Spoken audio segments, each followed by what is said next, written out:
Pour effacer l'eau qui est autour du crocodile, je vais dans un premier temps pouvoir utiliser l'outil gomme. Donc l'outil gomme, comme son nom l'indique, qui efface de l'image. Alors pour mieux me rendre compte de ce que je fais, je peux éventuellement cacher l'arrière-plan.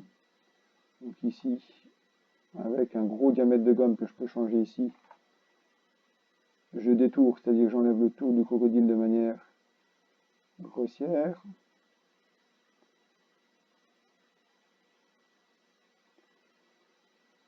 Hop, et puis ensuite, ce que je pourrais faire, c'est petit à petit arriver à un travail plus précis en prenant des diamètres de gomme de plus en plus fins. Je zoome. Hop, ici m'approcher au plus près du crocodile.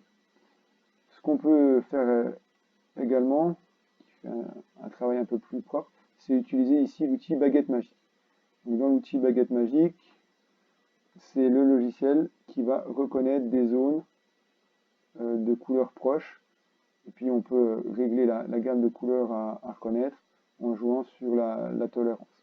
Donc ici on voit qu'il vient tangenter le crocodile.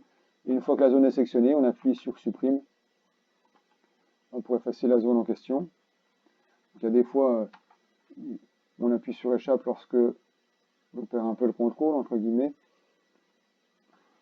Et comme ceci, on efface les zones qui sont proches du crocodile. Hop. Là, vous pouvez jouer sur le seuil. Donc, quand les couleurs sont trop proches entre l'eau et le crocodile, eh bien, il faut utiliser l'outil gomme pour revenir à un effaçage entre guillemets manuel. Donc, avec l'outil gomme, on va aussi effacer toutes les imperfections qu'a laissé la baguette magique. Donc, vous finalisez le travail comme ceci.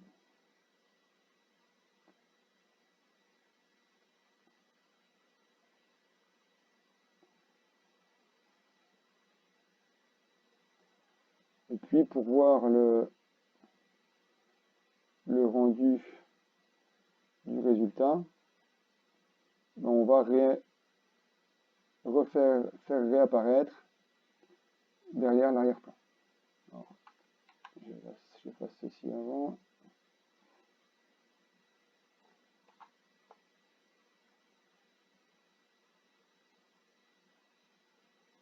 Je affiche l'arrière-plan et puis je fasse éventuellement les dernières traces de mon détourage qui serait mal fait.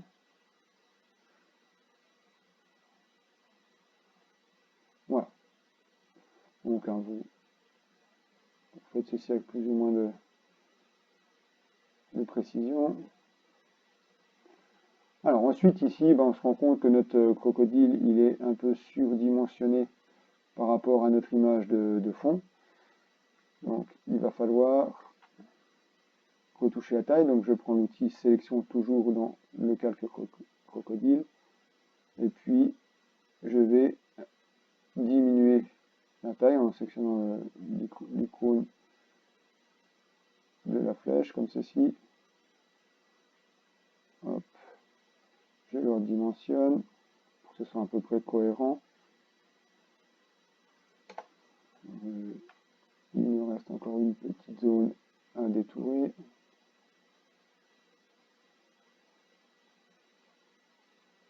Ah ben non, ça doit être sur l'arrière-plan. Ensuite, je place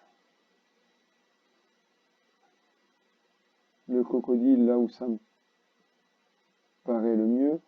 Éventuellement, je peux venir faire pivoter mon crocodile pour le mettre dans une meilleure orientation par rapport à la berge. Donc, ajustement, on fait calque, faire pivoter. Ici, par exemple, hop, je le fais pivoter comme ceci. Donc, j'avais laissé l'ombre pour faire un meilleur effet, mais en fait, ça n'a pas l'air terrible. Donc, si besoin, je vais venir l'effacer, cette ombre.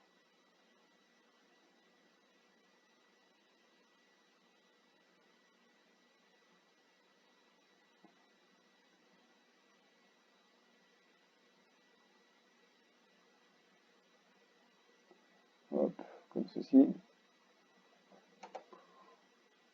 Donc voilà, puis si j'estime que mon travail est correct, eh bien, il ne reste plus qu'à enregistrer le résultat. Donc fichier, enregistrer sous, dans un format d'image quelconque. Ici, je vais choisir le format JPEG. Hop.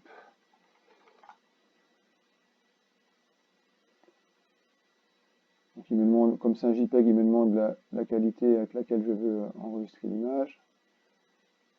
Peu importe. Et surtout, il va me demander si je veux aplatir les deux calques. Évidemment oui, pour former une seule image.